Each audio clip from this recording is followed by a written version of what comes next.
사무엘이 사울에게 이르되 여호와께서 나를 보내어 왕에게 기름을 부어 그의 백성 이스라엘 위에 왕으로 삼으셨은즉 이제 왕은 여호와의 말씀을 들으소서. 만군의 여호와께서 이같이 말씀하시기를 아말렉이 이스라엘에게 행한 일 곧 애굽에서 나올 때의 길에서 대적한 일로 내가 그들을 벌하노니 지금 가서 아말렉을 쳐서 그들의 모든 소유를 남기지 말고 진멸하되 남녀와 소아와 젖 먹는 아이와 우양과 낙타와 나귀를 죽이라 하셨나이다 하니 사울이 백성을 소집하고 그들을 들라임에서 세어보니 보병이 20만 명이요 유다 사람이 10,000명이라. 사울이 아말렉 성에 이르러 골짜기에 복병시키니라. 사울이 겐 사람에게 이르되 아말렉 사람 중에서 떠나가라. 그들과 함께 너희를 멸하게 될까 하노라. 이스라엘 모든 자손이 애굽에서 올라올 때에 너희가 그들을 선대하였느니라. 이에 겐 사람이 아말렉 사람 중에서 떠나니라. 사울이 하윌라에서부터 애굽 앞 술에 이르기까지 아말렉 사람을 치고 아말렉 사람의 왕 아각을 사로잡고 칼날로 그의 모든 백성을 진멸하였으되 사울과 백성이 아각과 그의 양과 소의 가장 좋은 것 또는 기름진 것과 어린 양과 모든 좋은 것을 남기고 진멸하기를 즐겨하지 아니하고 가치 없는 하찮은 것은 진멸하니라. 아멘. 이스라엘의 초대 왕인 사울이 왕위에 오를 때에 그의 인기는 정말 하늘을 찌르는 듯 했습니다. 그는 용모도 준수하고 또 훤칠한 키로 백성들이 그를 보는 것만으로도 참 행복해했습니다. 게다가 사울은 참 겸손했습니다. 왕이 되겠다고 온갖 술수를 쓰거나 권력 투쟁을 조장했던 것도 아닙니다. 오히려 왕으로 백성들 앞에 세워지는 순간에도 그는 사람들 틈에 있었던 짐 보따리 사이에 숨을 궁리를 할 정도로 소극적이기까지 했습니다. 그러한 사울을 하나님께서 택하시고 그리고 기름을 부으셨습니다. 왕으로 삼으셨습니다. 그를 아직 반신반의하던 백성들에게 큰 신임을 얻은 것은 암몬 사람 나하스라고 하는 이가 군대를 이끌고 이스라엘을 쳐들어왔을 때 하나님께서 역사하신 일 때문이었습니다. 하나님께서는 사울에게 용기를 주셨고 하나님의 영에 감동케 하셨습니다. 그래서 사울이 주님만 온전히 의지하는 마음으로 전쟁을 승리로 이끌었고 온 나라가 기쁨 가운데에 있었습니다. 그렇게 한 1년 정도가 지났을 무렵 이번에는 블레셋과의 전쟁이 벌어지게 됐습니다. 이 사울은 이 출전을 앞두고 지금껏 그래 왔던 것처럼 하나님 앞에 그 뜻을 여쭙고 하나님의 도우심을 구하는 제사를 드려야 했는데 이 제사를 집전해야 할 사무엘이 아직 도착하지를 않았습니다. 사울은 조급하게 생각이 들었는지 제사장이 드려야 할 제사를 자기가 나서서 드리는 그러한 일을 벌이고 맙니다. 구약에서의 제사는 반드시 제사장이 하나님이 일러주신 규례대로 지켜 드려야만 했습니다. 아마도 사울은 이렇게 지체하다가는 백성들이 겁에 질려서 다 흩어질지도 모르겠다라고 염려했을지도 모르겠습니다. 만약 그런 이유였다면 그것은 하나님이 이끄시는 전쟁을 군사들의 숫자에 의존하고 있었던 것이라고 밖에 볼 수 없을 겁니다. 근데 왜 이런 실수를 우리도 종종 합니다. 하나님께 의지한다고 기도를 하고 고백을 하면서도 내 은행의 잔고를 의식하고 또 다른 사람들의 평판을 하나님께서 나를 보시는 그 시선보다 더 의지할 때가 있습니다. 심지어 나의 건강, 나의 모든 상황이 더 중요하다고 여기면서 그것을 인하여 기대하거나 염려하게 될 때가 얼마나 많은지 모릅니다. 사무엘은 하나님을 전적으로 의지하지 않고 제멋대로 자기 힘만 바라보고 있었던 사울에게 엄중히 꾸짖었습니다. 그래서 하나님의 명령을 지키지 않은 사울 왕의 왕위가 그리 길지 않을 것이라고, 사실상의 왕권을 박탈하는 선언과 함께 하나님께서 이미 그 뒤를 이을 사람을 예비하셨다고 하는 선언을 고했습니다. 그런데 그럼에도 불구하고 사울은 이 블레셋과의 전쟁을 어떻게든 이겨서 하나님과 백성들의 마음을 돌이켜 보려고 했지만 그 또한 자기 방식이었습니다. 그러니 소용이 없었습니다. 오히려 인간적인 욕심이 드러날 뿐이었고 피상적인 신앙으로 인해서 그는 무모한 명령들을 거듭함으로써 백성들의 신망을 잃고 왕으로서의 점수를 깎아먹고 있었습니다. 다행히 사울의 아들인 요나단의 용맹한 태도와 그리고 그를 따르던 백성들의 믿음을 불쌍히 여기신 하나님께서 이처럼 극도로 어려운 상황 속에 있었지만 이스라엘 백성들이 블레셋과의 전쟁에서 이길 수 있도록 하나님의 놀라운 은혜를 베풀어 주셨습니다.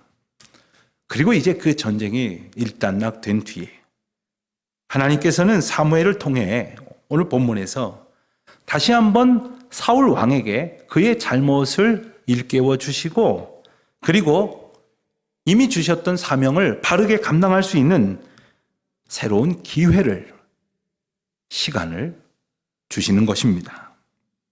그러나 우리가 오늘 마지막 절에서 읽은 것처럼 안타깝게도 사울은 결정적인 잘못을 저지르게 됩니다. 오늘 저와 여러분이 이 말씀 앞에서 우리 주님께서 정말 진노의 형벌을 받아야 할 우리들을 위해서 끊임없이 기다려주시고 다시 새로운 기회를 주시는 은총을 베푸셨다는 것을 우리가 놓치지 말고 주님 주시는 이 시간의 은혜, 기회의 은총을 깨닫는 저와 여러분이 되시기를 주님의 이름으로 축원드립니다. 하나님께서 하나님의 백성들에게 기회를 주시는 첫 시작은 말씀을 들려주시는 것입니다. 말씀을 들으면서부터 하나님의 기회가 우리에게 은혜로 다가옵니다. 사무엘은 사울에게 오늘 말씀을 통해서 그 하나님의 말씀을 전하는데 먼저 1절에서 아주 중요한 사실을 상기시킵니다.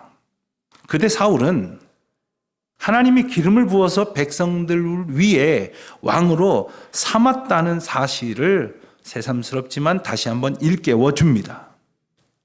여러분, 우리는 종종 잊어버리는 것이 있습니다.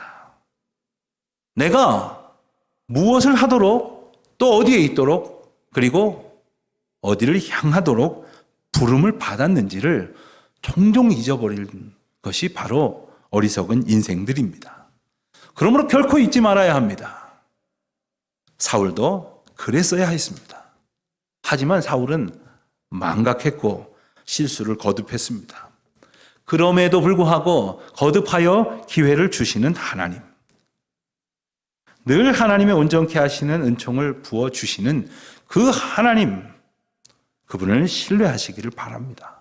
그리고 오늘 다시 기회를 주시고 말씀으로 우리를 견고하게 하시는 주님 손을 꼭 붙들어 주님의 길로 걸어가는 우리 모두가 되시기를 바랍니다.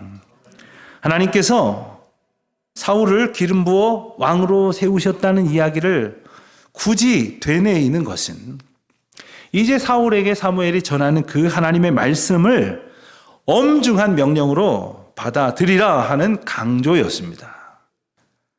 그리고 2절 말씀을 보면 대개 이럴 때 강조하기 위하여 관용적으로 사용하던 표현인 만군의 여호와께서 이같이 말씀하시기를 이라는 말로 하나님의 메시지 대언하기를 시작합니다. 그 내용은 간단했습니다. 아말렉을 진멸하라 하는 것이었습니다. 이 명령에 대단히 중요한 약속이 전제되어져 있습니다. 첫 번째는 내가 그 전쟁에 너희와 함께 하겠다라는 하나님의 약속이고, 두 번째 약속은 그 전쟁을 내가 이기게 하겠노라 라는 하나님의 의지를 약속하신 것입니다. 그리고 한 가지 더, 이 두 가지 약속 저변에는 놀라운 하나님의 섭리가 담겨져 있는데 2절에 이렇게 그 말씀이 기록되어져 있습니다. 아말렉이 이스라엘에게 행한 일, 곧 애굽에서 나올 때의 길에서 대적한 일로 내가 그들을 벌하노니.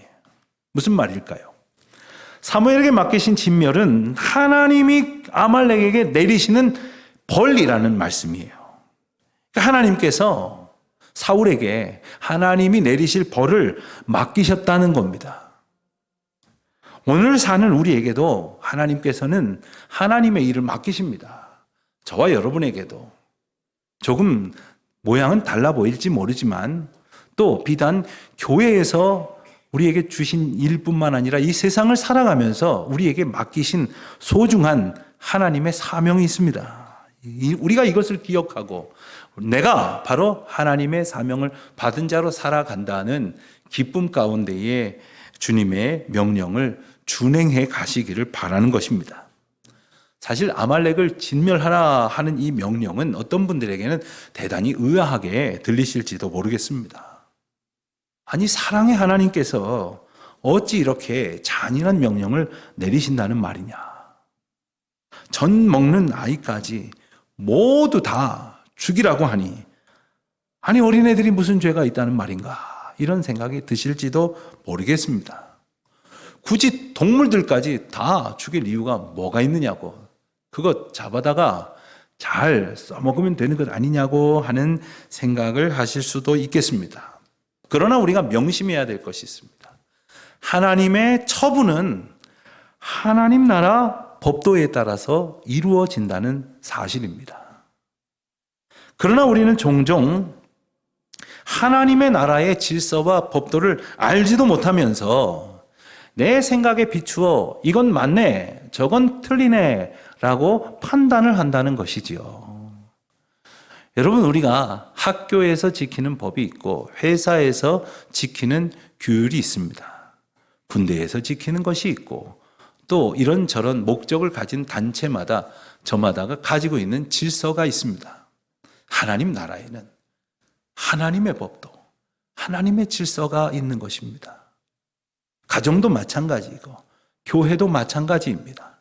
하나님의 법도와 질서에 입각하지 않으면 그것은 결코 하나님의 나라가 될 수가 없습니다. 아무리 교회에 많은 사람이 모여 있어도 내가 회사 다니면서 보니까 이렇던데, 내가 사회에서 경험해 보니까 이렇던데 하면서 그러한 방식들을 가지고 들어와서는 그것은 하나님의 공동체, 하나님의 나라를 이루어갈 수가 없는 거죠. 심지어 하나님이 일러주신 방법을 들었음에도 불구하고 내 생각이 더 옳다 여겨서 멋대로 행동하기도 한다는 겁니다. 이 판단이 옳다 이거죠. 하나님의 뜻에 순종한다는 것은 하나님의 뜻을 다 들어보고 이게 맞네, 이게 옳으네, 이게 이해가 되고 수긍이 되어 그 길로 따라가는 것만이 아닙니다. 여러분, 우리가 어떻게 하나님의 뜻을 다 알 수 있느냐 하는 겁니다. 어린 아이들이 부모님의 뜻을 어떻게 다 알 수가 있습니까? 우리가 하나님의 뜻을 다 알지 못하기에 우리는 늘 하나님의 마음, 하나님의 뜻 알기를 소원해야 합니다. 알 수 있는 대로 힘써야 합니다. 그래서 주님 안에, 그 뜻 안에 거할 때에 우리는 너무나 자연스럽게 말씀을 들으면서 하나님의 뜻으로 우리 마음이 채워지는 기쁨을 얻게 됩니다. 그리고 우리 마음이 가득히 찬 그 하나님의 은혜대로 살아갈 수 있게 되는 거죠. 우리가 참 좋아하는 찬양, 나의 안에 거하라 하는 곡이 있습니다. 나의 안에 거하라, 나는 내 하나님이니 모든 환난 가운데에 너를 지키는 자라. 두려워하지 말라, 내가 널 도와주리니 놀라지 말라, 내 손 잡아주리라. 우리가 하나님 안에 거할 때 당연히 하나님의 은혜를 얻을 수 있죠. 하나님의 돌보심 가운데에 평안을 누리게 될 것이 아닙니까? 그렇듯 우리가 하나님 안에, 구체적으로는 하나님의 말씀 안에, 또한 성령님의 인도하심 가운데, 그리고 그 몸에 지체된 성도들과 함께 사랑으로 연합한 그러한 성도의 삶을 살아갈 때 우리는 주님 안에 사는 자들에게 주시는 평안을 얻게 되고 그리고 마땅한 순종이 자연스럽게 가능해지는 것입니다. 그럼에도 불구하고 도대체 왜 아말렉을 진멸하라고 하시는 걸까라는 궁금증을 가진다면 우리는 신명기 25장 17절로부터 19절 말씀을 보는 것이 좋겠습니다. 말씀은 이렇습니다. 너희는 애굽에서 나오는 길에 아말렉이 네게 행한 일을 기억하라. 곧 그들이 너를 길에서 만나 내가 피곤할 때에 내 뒤에 떨어진 약한 자들을 쳤고 하나님을 두려워하지 아니하였느니라. 그러므로 네 하나님 여호와께서 내게 기업으로 주어 차지하게 하시는 땅에서 내 하나님 여호와께서 사방에 있는 모든 적군으로부터 내게 안식을 주실 때에 너는 천하에서 아말렉에 대한 기억을 지워버리라. 너는 잊지 말지니라. 이스라엘 백성들이 광야길을 지날 때에 아말렉이 그들을 쳤다고 그리고 그들을 괴롭게 했다고 말씀은 상기시켜 주십니다. 그렇게 공격을 받게 된 이유는 뭐냐 하면 이스라엘 백성들이 약하고 피곤했기 때문이었습니다. 게다가 더욱더 악한 것은 그 진영의 대열에서 뒤처져서 낙오돼 가고 있는 상대적으로 더 약하고 그리고 힘겨운 이들을 노략했다는 겁니다. 아말렉의 이런 공격 방식은 절대로 하나님 나라의 방식이 아니었습니다. 하나님 나라의 방식은 연약한 자를 돌보고 사랑으로 섬기는 것입니다. 외로워 보이는 자가 있다면 그에게 다가가서 친구가 되어주는 것입니다. 익숙지 않은 자들이 익숙하도록 돕는 것입니다. 그런데 아말렉은 이 하나님의 질서에 역행했고 약한 자들의 것을 오히려 빼앗아서 자기 힘을 키우려고 했습니다. 이것이 하나님 앞에 악한 것이었고 바로 이 때문에 아말렉을 진멸하라고 하셨던 겁니다. 조금 더 생각하여 엄밀히 말하자면 이스라엘 백성들이 광야길에서 아주 약하고 피곤한 상태에 놓인 것 또한 하나님의 주권 가운데 있던 일이었습니다. 하나님께서 그 과정 속에서 이스라엘 백성들을 낮추시고 그들이 여러 가지 고난과 역경을 지나면서 더욱 하나님만 의지하고 주님 주시는 말씀에 귀 기울여 순종하도록 훈련시키시는 특별한 과정이었다는 것입니다. 그런데 이와 같은 특별한 상황에 어려움을 겪고 있는 이스라엘 백성들을 노략하여 연약한 자를 공격하여 자기 배를 불리려고 했던 것은 결코 용서받을 수 없는 죄라 하시는 것입니다. 우리는 하나님의 말씀을 읽으면서 사랑과 용서의 하나님께서 어떻게 이렇게 진멸하라 하시는 이상하고도 끔찍한 명령을 내리셨을까라고 의아해만 하는 것이 아니라 이런 내가 이해할 수 없는 하나님의 명령 앞에서 더욱 귀를 기울여서 하나님의 뜻을 알아가기를 힘써야 됩니다. 그리고 하나님을 알아가는 기쁨 가운데에서 그 뜻을 따라 합당하게 살기를 노력하게 될 것이고 그러므로 우리는 진정 하나님의 백성으로서 살게 될 수 있는 것입니다. 여러분 힘들고 어려운 사람을 만났을 때 돕고 위하는 것은 하나님 모르는 사람도 합니다. 세상 사람들도 지금 저 사람이 어려우니 내가 도우면 나중에 내가 어려움에 처할 때 저 사람도 나를 도울 것이니 상부상조하는 것이지 하고 살아간다는 말입니다. 여러분 그런 수준에 머무르는 것이라면 그 또한 주님의 법도가 아닙니다.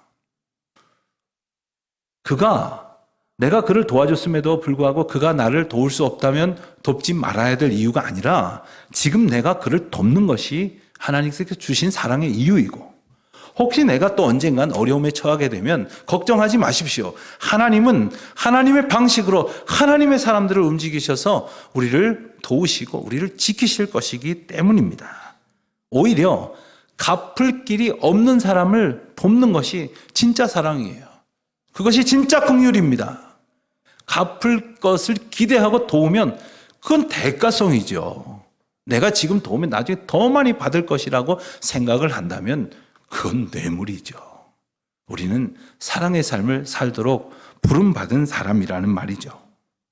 사울은 아말렉을 진멸하라 하신 하나님의 명령을 즉각 순종으로 옮깁니다. 그래서 백성들을 모았습니다. 4절에 보니까 그 백성들의 숫자가 엄청났습니다. 보병이 20만 명이고 유다 사람이 10,000명이라 했습니다.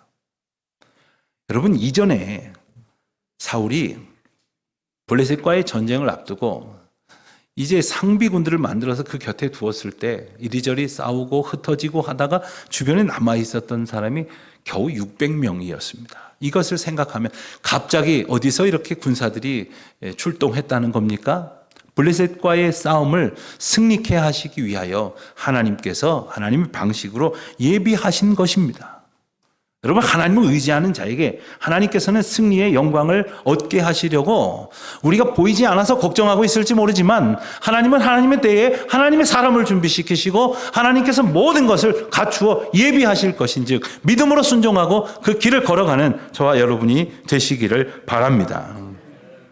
그리고 한 가지 일을 더 행합니다. 아말렉을 공격하기 앞서서 겐이라고 하는 족속의 사람들에게 당신들은 아말렉 곁을 떠나십시오. 우리들이 당신들까지 해치게 될까 두렵습니다. 라고 말합니다. 이 사람들은 어떤 사람들이었느냐? 바로 이스라엘 백성들이 가나안 땅을 지났을 때에 아말렉 족속과는 다르게 이스라엘 백성들을 선대했던 사람입니다. 주님 말씀하셨죠. 하나님의 백성들을 축복하는 자에게는 하나님께서 복을 주시고 또 하나님의 백성들을 저주하는 자에게는 하나님께서 친히 저주하신다고 약속하셨지 않습니까? 그 말씀이 이루어지는 셈입니다. 그런데 사울은 하나님의 명령을 실행하는 과정에서 두 가지 결정적인 잘못을 범합니다. 모두 다 죽이라고 말씀하셨는데 아말렉의 왕 아각을 사로잡습니다. 또 진멸하라, 모든 물건도 다 없애라 하셨는데 좋은 것은 남기고 하찮아 보이는 것은 진멸했습니다. 좋은 것을 남김으로 진멸하라 하는 말씀을 준행하지 아니한 것은 하나님의 말씀, 그 명령을 준행하지 않은 것입니다. 아마도 그런 생각했을지 모르겠어요. 이 전쟁을 마치고 백성들에게 귀환할 때에 적국의 왕인 아각 왕을 사로잡아서 험한 꼴을 보이면서 끌고 간다면 우리 백성들이 진짜로 승전하였다고 하는 사실을 더욱 체감할 것이다. 더욱 환호할지도 모르겠다고 생각했을지 모르겠습니다. 또한 그렇게 진멸하라 하는 명령을 준행하지 않은 채 거두어 들인 많은 동물들과 물건들을 군사들이나 백성들에게 전리품으로 나누어 준다면 지지율이 상승하고 높은 인기를 회복할 수 있을 것이라고 생각했을지도 모르겠습니다. 아무튼 겉으로 보기에는 완벽한 승리였습니다. 하지만 사울은 하나님의 명령을 망각했습니다. 아니, 철저히 무시하고 자기 임의대로 판단을 했습니다. 이것은 하나님의 명령을 정면으로 거부하는 중차대한 잘못이었죠. 더욱 심각한 것은 무엇이냐면 이토록 무거운 죄를 저지르면서도 오히려 당당하게 그 죄악상을 이어가고 있었다는 사실입니다. 오늘 말씀 이후의 내용을 보면 사무엘 선지자는 이와 같은 일들을 다 듣고 사울을 불러 책망을 합니다. 그러나 사울은 자기 자신이 행했던 일을 주님의 명령대로 다 준행했다고 어거지를 부려요. 사무엘이 여러 가지 증거를 제시하면서 하나님의 명령을 순종하지 않았다는 것을 분명히 일깨워 주지만 사울은 엉터리 궤변을 늘어놓습니다. 그 중에 한 구절 15절 말씀을 보겠습니다. 사울이 이르되 그것은 무리가 아말렉 사람에게서 끌어온 것인데 이것은 이 진영에서 나고 있는 양의 소리, 소의 소리가 어떻게 된 것이냐고 물은 사무엘 선지자의 힐난에 대한 대답이었습니다. 그것은 무리가 아말렉 사람에게서 끌어온 것인데 자기가 했다고 안 그러죠? 무리에게 탓을 돌립니다. 백성이 당신의 하나님 여호와께 제사하려 하여 양들과 소들 중에서 가장 좋은 것을 남기며 그 외의 것은 우리가 다 진멸하였나이다 라고 대답을 했다는 거예요. 이 사울의 변명을 보면 잘못을 깨닫고 뉘우치기는커녕 자기 변명과 궤변이 마치 몸에 밴 듯합니다. 사랑하는 성도 여러분, 거짓말과 변명에 익숙해지면 안 됩니다. 죄를 짓는 것도 큰 문제지만 깨닫지도 못하고 하나님의 말씀이 들려졌는데도 불구하고 귀를 막는 것은 더 큰 문제입니다. 사울이 어떻게 하다가 이런 지경에 이르렀을까요?